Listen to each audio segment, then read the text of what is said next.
ఇప్పుడు అంతా ఏపీ అంతా వెళ్ళొచ్చావు, అసలు ఏంటి నీ తాలూకు అబ్జర్వేషన్ ఏంటి, నీ మీద వస్తున్న కామెంట్స్ ఏంటి, నువ్వు వాటిని ఎట్లా రిసీవ్ చేసుకుంటున్నావు? Happy sir. అందరికీ నచ్చం కదా సార్, ఏ మనిషి అందరికీ నచ్చరు సార్. అదే కొన్ని సందర్భాల్లో దిగినప్పుడు తప్పదు సార్ అది. ఇప్- సో డెఫినెట్గా నాకు అభిమానం ఉంది కాబట్టి, అభిమానం చాటుకునే అవకాశం వచ్చింది కాబట్టి వెళ్ళాను, వచ్చాను సార్. ఎలా ఉంది పవన్ కళ్యాణ్ గారి వేవ్, ఎలా ఉంది? చాలా బాగుంది సార్, అవునా? చాలా చాలా బాగుంది. అంటే కాదు, అక్కడ పిఠాపురంలో 1,00,000కి పైగా మెజారిటీ అంటున్నారు ఓ పక్కన.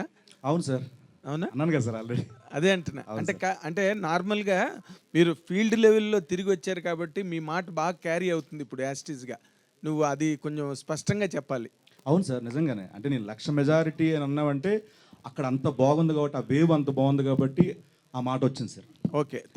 తర్వాత ఇప్పుడు పవన్ కళ్యాణ్ గారికి ఒక్కరికి, జనసేన ఒక్కదానికే నువ్వు సపోర్ట్గా వెళ్ళావా, లేకపోతే మొత్తం కూటమిని సపోర్ట్ చేసేవా?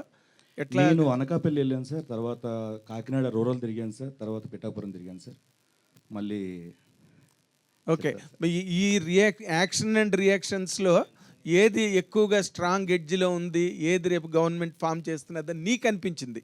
నేను కేవలం ప్రజెంట్ ప్రచారం చేయడం కోసం లేదు సార్, నేను సర్వేలు చేయలేదు సార్. సర్వే చేయలేదు. బట్ మీ ఆనికి మీరు చాలా తెలివైన వాళ్ళు కదా, మీరు వెళ్ళిన తర్వాత ఊరికి అంత ఈజీగా వచ్చేస్తారు వెనక్కి? లేదు సార్, లేదు సార్, నిజంగానే నేను ప్రచారం చేశాను హ్యాపీగా. అక్కడికి వచ్చిన అభిమానులు కానీ, ఆ గ్రామస్తులు కానీ, పిఠాపురం ప్రజలు కానీ, ఏ కాన్ఫరెన్స్కి వెళ్తే అక్కడ వాళ్ళందరూ వచ్చి ఆ ప్రేమను చూపించినప్పుడు నిజంగానే ఆ వైబ్ వస్తుంది సార్.